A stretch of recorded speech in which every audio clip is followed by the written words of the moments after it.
আমাদের আজকের মূল আলোচনা হচ্ছে গুম সংক্রান্ত যে আইন এবং সেই আইনের ব্যাপারে, প্রস্তাবিত আইনের ব্যাপারে কোথায় সমস্যা সেটা নিয়েই আমাদের মূল ফোকাসটা আমাদের আজকে। সেটা নাবিলা খুব সুন্দরভাবে প্রেজেন্ট করেছেন আপনাদের সামনে এবং আশা করি আপনারা প্রত্যেকে বুঝতে পেরেছেন কোন জায়গায় কী সমস্যা। জাতি হিসাবে আমাদের সমস্যা হচ্ছে আমরা খুবই স্বল্প স্মৃতিশক্তির অধিকারী, এটাকে গোল্ড ফিশ মেমোরি বলা হয়। এবং তার প্রধান কারণ হচ্ছে দেখুন, যে গুমের ভয়াবহতা আপনারা এখনও কাটিয়ে উঠতে পারেননি, এখনও শেকিংয়ের মধ্যে আছেন।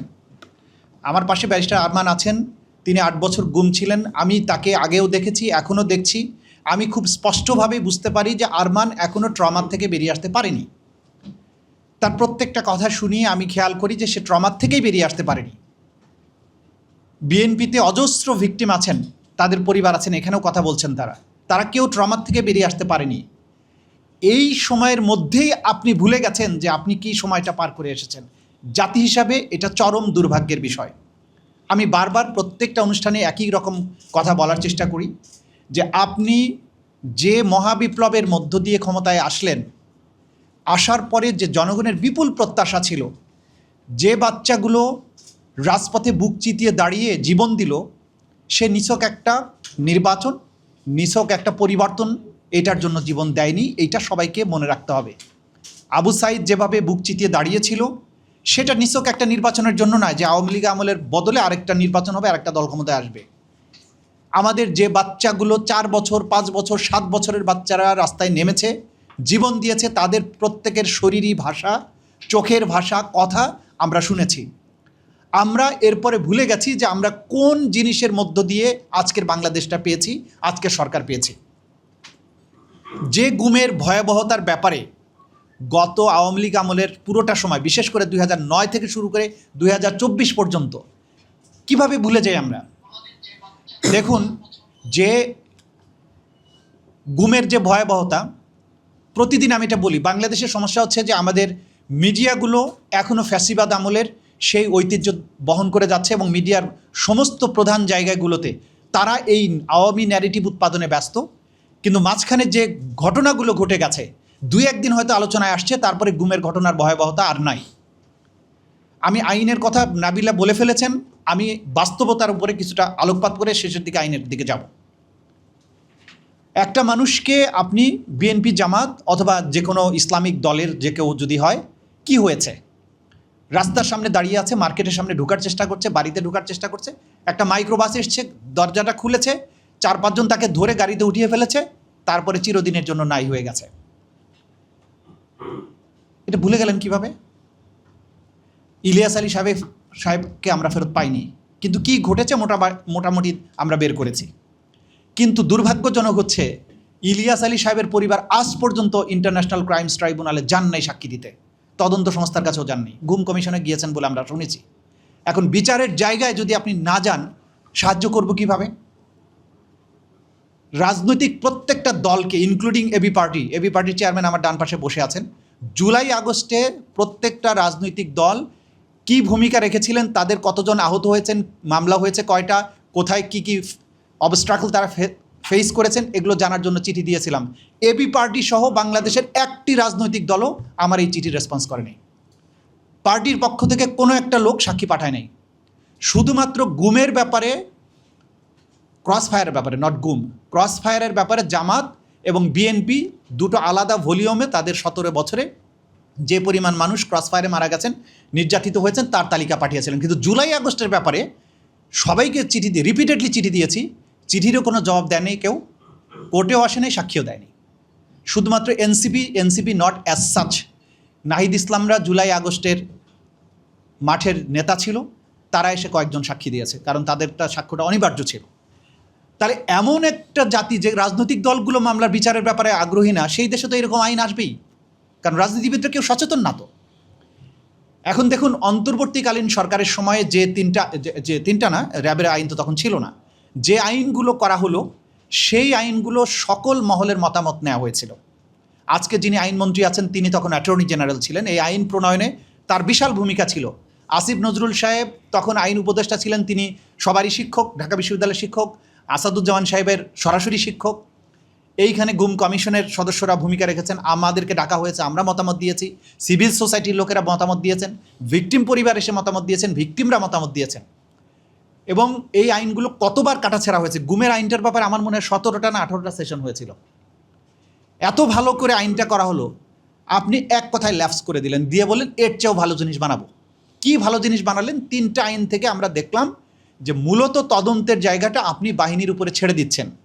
যারা আসামি তারা কিভাবে তদন্ত করবে? আপনার বোঝা যাচ্ছে সরকারের পুরো চিন্তাটা হচ্ছে বাহিনীগুলোকে বাঁচাতে হবে, কারণ বাহিনীগুলোকে দিয়ে বোঝা যায় যে হয়তো তারা একটা অপরাধ করতে চান, নইলে তাদের বাঁচানোর দরকারটা কি?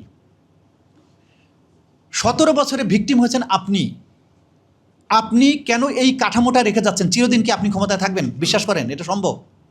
আপনি যদি কালকে ক্ষমতায় না থাকেন, আপনার রেখে যাওয়া আইনের কাঠামো ব্যবহার করে একই গুমের প্রচলন তো আবারও হবে। তখন আপনি কার কাছে বিচার চাইতে যাবেন? যে যারা প্রশ্ন তুলেছেন আদালত পারে কিনা, আদালত কিচ্ছু করতে পারে না। তদন্ত যদি সঠিকভাবে না হয়, আদালত কিভাবে বিচার করবে? তদন্তর ক্ষেত্রে আদালতের কিচ্ছু করার নাই। এখন যেটা আইনটা হয়েছে যে আপনি তদন্তের বাহিনীগুলোর অপরাধের তদন্ত বাহিনী নিজেরা করবে। জীবনে কোনোদিন তদন্ত হবে? আবার কি ভয়টা কি দেখানো হয়েছে যে তদন্তে যদি উনি বলে যে অভিযোগ মিথ্যা, তাহলে আপনি যে ভিকটিম পরিবার, যার পরিবার নাই হয়ে গেল, তার 5 বছরের জেল হবে। একে তো ফ্যামিলির সদস্য নাই, তারপরে তাকে আবার ভয় দেখানো হচ্ছে যে তোমারও জেল হবে 5 বছরের। তার কেউ অভিযোগ করতে যাবে? বাংলাদেশে গুমের সংখ্যা, গুম কমিশন বলেছে যে 4.5 থেকে 6,000-এর মতো, যদিও 1900 অ্যাপ্লিকেশন তারা ডিল করেছেন। বাকি মানুষ কেন আসে নাই মামলা করতে? তার মানে তাদের মনে এই ভয় আছে। এখনও তারা ট্রমাটাইজড যে আমরা অভিযোগ করতে গেলে না জানি কি হয়। কারণ যারা গুমের সাথে সম্পৃক্ত ছিল তাদের বহু লোক এখনও চাকরিতে আছে। তা আপনি যে লোকগুলো ইউনিফর্ম পরে চাকরিতে আছে তার বিরুদ্ধে আপনি মামলা করতে যাবেন কিভাবে? সরকারও তো আপনার পক্ষে নাই। সরকার তো তাদেরকে প্রোটেকশন দেওয়ার জন্য আইন করছে। তাহলে এই বাংলাদেশে কি গুম মানে চিরদিনের জন্য থেকে যাবে? এটাই আপনারা চাচ্ছেন? এইটা হচ্ছে জুলাই বিপ্লবের পরে জন আকাঙ্ক্ষার সাথে সম্পূর্ণভাবে একটা বিশ্বাসঘাতকতা। এই ব্যাপারে কোনো দ্বিধা আমাদের নাই। এটা তো সরকারের জন্য প্রয়োজন ছিল না। এই সরকার তো পপুলার সরকার। প্রত্যেক ভিকটিমরাই সরকারের পেছনে আছে, রাজনৈতিক দলগুলো পেছনে আছে, বিরোধী দল তারাও চায় না যে এই সরকারের পতন হোক। তারা হয়তো তাদের কর্মকাণ্ডের ক্রিটিসিজম করে, কনস্ট্রাকটিভ ক্রিটিসিজম করে, তারা দেশটার ভালো চায়। আপনি ভয়টা পাচ্ছেন কোথায়? এই ভয় পাওয়াটা আমাদেরকে জাতি হিসাবে বহুদূর পেছনে ঠেলে দিচ্ছে। এই রকম একটা আইন রেখে ভবিষ্যতে গণমানুষের মধ্যে যে একটা আতঙ্ক থেকে যাবে, এই আতঙ্ক থেকে তো জাতি বের হতে পারবে না। আপনি গুড গভর্নেন্সের মাধ্যমে মানুষের মন জয় করেন না কেন? বাহিনীগুলোকে গুড গভর্নেন্সের জন্য তৈরি করেন। তাদেরকে একটা ভয়ঙ্কর অপরাধ থেকে একটা শিল্ড তৈরি করার কাজটা করা তো রাষ্ট্রের দায়িত্ব না? তাহলে কে প্রিয়? আপনি কি বাহিনী নির্ভর হয়ে যাচ্ছেন নাকি জনগণ নির্ভর? আপনি দেখেছেন অতীতে যে বাহিনী নির্ভর হয়ে আওয়ামী লীগের কী পরিণতি হয়েছে। তারা বাহিনী নির্ভর ছিল কারণ তাদের মধ্যে গুড গভর্নেন্স ছিল না। তারা এটা কলোনিয়াল শাসকদের মতো এই জাতির মানুষদেরকে কৃতদাস বানানোর চেষ্টা করেছে, আমাদেরকে কৃতদাস বানানোর চেষ্টা করেছে। আমরা সেখান থেকে বিপ্লব করে এই শৃঙ্খল ভেঙে বেরিয়ে এসেছি। তো এখন তো বেরিয়ে আসা মুক্ত সরকার, আমরা গুড গভর্নেন্সের জন্য আইন করব। সেখানে এরকম একটা কালো আইন কিভাবে থাকবে? কি করে এই বাহিনীগুলোর তদন্তের দায়িত্ব তাদের দেওয়া, যেখানে আবার র্যাবের এডিজি অফসকে করা হচ্ছে কমিটির সদস্য। তো আমাদের যত গুমের মামলা সবগুলোর আসামি হচ্ছে এডিজি অফস, কারণ এডিজি অফসের পারমিশন ছাড়া র্যাপিড অ্যাকশন ব্যাটালিয়নের পক্ষে কোনো অফেন্স করা সম্ভব ছিল না। তাহলে আপনি এটা করার মাধ্যমে এটা দেখাচ্ছেন যে এই গুমের ভিকটিমদের প্রতি আপনাদের কোনো সহানুভূতি নেই, আপনারা চান যে এটা কন্টিনিউ করুক। এটা দুর্ভাগ্যজনক, এটা হতে দেয়া যাবে না। আমি সরকারের প্রতি আজকে এই জায়গার থেকে অনুরোধ করব, প্রতিদিনই বলতে থাকবো, এই আইন দয়া করে পার্লামেন্টে পাশ করবেন না। এইটা আবার পুনর্বিবেচনার জন্য পাঠান। এইটাকে আবার নতুন করে যেটা সত্যিকার অর্থে অপরাধকে রোধ করতে পারবে এমনভাবে এই আইনটা আবার করা উচিত। অবশ্যই পার্লামেন্টের সদস্যদের প্রতি আমাদের আবেদন থাকবে, ওপেন আহ্বান থাকছে, আপনারা এই প্রস্তাবিত আইনের পক্ষে ভোট দিয়েন না, এটা পাশ করানো উচিত হবে না। যদি আপনারা এটা পাশ করানোর মধ্যে থাকেন, ইতিহাসে আপনাদের নামটা লেখা থাকবে আপনারা এরকম একটা কালো আইন করে গুমের বৈধতা দিয়েছিলেন। গুমের ভয়াবহতা নিয়ে নিউজটা কোথায়? এই যে জিয়াউল হাসানকে নিয়ে এত কথা বলছি, যে ভয়াবহ এপিসোডগুলো রয়েছে, কই আসছে না তো টেলিভিশনে। আমি তো পত্রপত্রিকাও দেখছি না, বিচ্ছিন্ন বিক্ষিপ্ত 2-1টা ছাড়া। প্রায় প্রতিদিন, প্রতি সপ্তাহে ঢাকার থেকে বন্দীদেরকে মাইক্রোবাসে করে তুলে নিয়ে যাওয়া হচ্ছে, বরগুনাতে নেওয়া হচ্ছে, চটদুয়ানিতে নেওয়া হচ্ছে। এই কথাটা আমি বারবার বলি। কেন বারবার বলি, আওয়ামী পেজগুলো থেকে আওয়ামী প্রোপাগান্ডা মেশিনগুলো বারবার বলতে থাকে তাজুলের আর নাবিলার বানানো কল্পকাহিনী। ভিকটিম চোখের সামনে আছে, সব নাকি আমরা কল্পকাহিনী বানাই। আয়নাঘর নাকি আমরা বানাইছি। আয়নাঘর আবিষ্কার হয়ে গেছে 5ই আগস্টের কয়েক মাসের মধ্যে। ভিজিটে সেই দিন বিচারকরা গিয়েছেন, কারণ এটা বিচারের শেষ পর্যায়ে প্লেস অফ অকারেন্স ভিজিটে বিচারপতিরা যেতে পারেন। এখন তারা বলছে যে এই 2 বছর ধরে এটা বানাইছো তোমরা, তো এটা যে সাথে সাথে 2 মাসের মাথায় বের হয়েছে, এইটার কথা তারা বলবেন। এবং আমাদের সাংবাদিকরাই মোটামুটি এই বিষয় নিয়ে কোনো কথা বলছেন না, ফলে ওদের ন্যারেটিভগুলো তারা বলার চেষ্টা করে আয়নাঘর নাকি আমরা বানিয়েছি। চরদুয়ানিতে যেটা হয়েছে যে 8 জন 10 জন করে ভিকটিমকে নিয়ে যাওয়া হচ্ছে মাইক্রোবাসে করে ঢাকা থেকে বা বিভিন্ন জায়গা থেকে। ওইখানকার র্যাপিড অ্যাকশন ব্যাটালিয়নের লোকাল যে ইউনিট আছে র্যাব 8, তাদেরকে বলা হয়েছে তো আমাদের এতজন লোক আসবে, তোমরা খাবার রাখবে এবং এতজন ভিকটিম থাকবে, কি কি জিনিস বাজার করতে হবে সাক্ষীরা এসে কোর্টে বলছে। এতদিন তো তদন্ত পর্যায়ে ছিল, এখন তো কোর্টে এসে বলে ফেলেছে। বলা হতো এতগুলো বস্তা লাগবে, সিমেন্টের বস্তা, এত ফিট রশি লাগবে, হ্যাঁ, তারপরে ট্রলার কয়টা লাগবে সেগুলো বলা হতো। মানে হচ্ছে এই রশি এবং সিমেন্ট কিসের জন্য লাগবে এখন আন্দাজ করেন আপনারা। যে র্যাপিড অ্যাকশন ব্যাটালিয়নের কম্পাউন্ডে মাইক্রোবাস থামতো, বন্দীদেরকে কখনো গাড়ি থেকে নামানো হতো না। তাদের বাথরুম করার দরকার হোক হোয়াটএভার, সব গাড়ির মধ্যে থাকবে। অফিসাররা নামতো, কারো বাথরুমে যাওয়ার দরকার হলে যেত, ওখান থেকে সরঞ্জামাদি তুলে চরদুয়ানি ঘাটে, যেখানে ট্রলার ভেড়ে জেলেরা সমুদ্র থেকে মাছ ধরে এনে ওই ঘাটে এসে থামে, মাছ নামায়, বরফ কল আছে সেখানে রাখে, তারপরে বাজারজাতকরণ হয়। যেদিন র্যাপিড অ্যাকশন ব্যাটালিয়ন অভিযানে যাবে বা জিয়াউল হাসানের বাহিনী যাবে, সেদিন বাজারে এসে র্যাবের পক্ষ থেকে বলে দেওয়া হতো যে রাত 9টার পরে আজকে বাজার বন্ধ। রাত 9টার মধ্যে লাইট অফ করে সমস্ত দোকানপাট বন্ধ করে সবাইকে চলে যেতে হবে। র্যাবের গাড়ি এসে থামবে, 2টা 3টা মাইক্রোবাস যে কটা লাগে নামলো, ভিকটিমদেরকে একটার পর একটা ট্রলারে তোলা হলো। ট্রলারে তোলার পরে চরদুয়ানির খাল বেয়ে বলেশ্বর নদীতে গিয়ে পড়লো। বলেশ্বর নদীর থেকে সমুদ্রের মোহনার দিকে যেত। সেইখানে জোয়ার ভাটার হিসাব তাদের কাছে থাকতো, যে কত দূর থেকে ভাটা শুরু হবে সেইখানে নিয়ে ভিকটিমদেরকে খোলের থেকে বের করতো। বের করে পাটাতনের কাছে নিয়ে এসে চোখে মুখে জম টুপি যেটা পরানো থাকতো সেটা খুলতো, মাথায় গুলি করতো, মরে যেত। কমান্ডো নাইফ দিয়ে পেট চিরে দিয়ে সিমেন্টের বস্তা রেডি থাকতো, পরিয়ে দিয়ে ফেলে দিত, যাতে লাশটা আর উজানে ভেসে না আসে। এমন জায়গায় ফেলা হতো যে ভাটার টানে একটা সমুদ্রে চলে যায়। মাথায় গুলি করার সময় মগজ এবং রক্ত ছিটে হাতে লাগতো, সেজন্য বালিশ দিত মাঝখানে, এখানে বালিশ দিয়ে গুলি করতো যে রক্তটা বালিশে পড়তো। সাক্ষী এসে বলেছে যে আমরা বালিশ প্রতিদিন ধুতাম, কারণ এত বেশি মগজ রক্ত লাগতো, আবার শুকাতে হতো, কারণ আবার অপারেশনের সময় আরেকটা বালিশ যাবে। এই স্টোরি কেন প্রতিদিন পত্রিকা আসছে না? প্রত্যেক 5 থেকে 600 মানুষকে এভাবে হত্যা করা হয়েছে ওই জায়গায়। আপনারা স্টোরি করেন না কেন? ভুলে যান কেন? এরপরে গুমের এই অপরাধীদেরকে বাঁচানোর জন্য আইন কেন? কয়জন অফিসার এই অপরাধের সাথে জড়িত? গোটা বাহিনী তো এর সাথে জড়িত না। হাসিনা এই মানুষগুলোকে দানবে পরিণত করেছিল তার ক্ষমতাকে দীর্ঘায়িত করার জন্য। এই সরকার তো সেই সরকার না, এই সরকার তো জনগণের সরকার, এই ভিকটিমদের সরকার। তাহলে এইরকম একটা দানবীয় আইন কেন রাখতে হবে যে অপরাধ করে তাদেরকে প্রোটেকশন দেওয়া হবে, সেই জন্য আইনটা করা হবে? এটাই সরকারের কাজ তো না, এটা প্রত্যাশিতই না। এবং প্রোটেকশন দিলে আপনারা যে দিন শেষে বাঁচতে পারবেন না সেটা নাবিলা দেখিয়েছেন, যে 20 বছর পরে হোক 10 বছর পরে হোক আপনাকে বের করে আনা যাবে। তো অপরাধের চিহ্ন তো থাকে। জিয়াউল হাসান বলতো যে আমি যা করেছি জীবনে কেউ কোনোদিন খুঁজে পাবে না। একেবারে পাই পাই করে তো বের করে নিয়ে এসছি আমরা। কোথায় গুলি করেছে, কিভাবে গুলি করেছে, গুলি করার সময় হাতে রক্ত আর মগজ লাগলে কি বলতো, সবই তো আমরা জানি। সুতরাং অপরাধ তো লুকানো যায় না। এই ধরনের কালো আইন করার মানে কি? আমি সরকারকে অনুরোধ করছি, 6 মাস গিয়েছে, আপনারা বলছেন অনেক সময় না, আসলে এটা অনেক সময়। কারণ অন্তর্বর্তীকালীন সরকার কিন্তু 1.5 বছর পেয়েছিল, তারা অনেক কাজ করেছিল।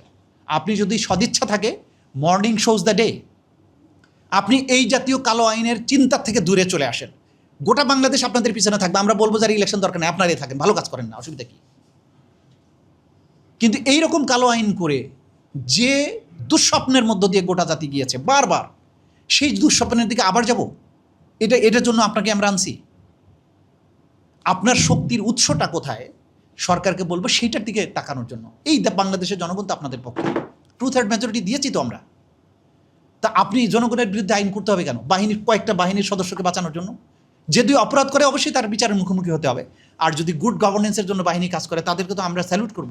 সেনাবাহিনীকে কাঁধে নিয়ে আমরা নাচি নেই 5ই আগস্টে, কারণ ভালোবেসেছি তো, তারা আমাদের পক্ষে দাঁড়িয়েছে। যে মানুষগুলো আমাদের পক্ষে, জনগণের পক্ষে কাজ করবে তাদেরকে আমরা মাথায় তুলে নাচবো। কিন্তু যে আমাকে মাথায় গুলি করে বুড়িগঙ্গায় সিমেন্টের বস্তা বেঁধে ফেলে দিবে, তার বিচার তো হতে হবে। এই জায়গায় তো কোনো আপোষ করার কোনো সুযোগ নেই। মাসরুর ভাই বলছিলেন যে আদালত ধরেন আরমানের যখন গুম হয়ে গেল, আমরা হেভিয়াস কর্পাস নিয়ে গেলে কী লাভ হতো?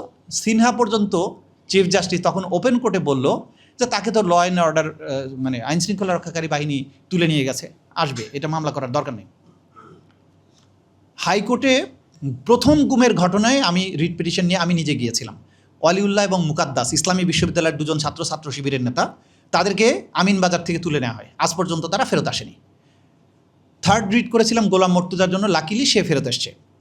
এখন এই রিট করার পরে প্রথমে রুল ইস্যু হলো, তারপরে চূড়ান্ত শুনানির সময়ে সরকার এসে বলল হেভিয়াস কর্পাসের ক্ষেত্রে যদি আপনি স্বীকার করেন যে আপনি তুলে নিয়েছেন, তাহলে বেআইনিভাবে আটক হয়েছে কিনা সেটার জন্য হাইকোর্ট দেখতে পারে। হাইকোর্ট হেভিয়াস কর্পাসে কোনো সাক্ষী প্রমাণ নিতে পারে না।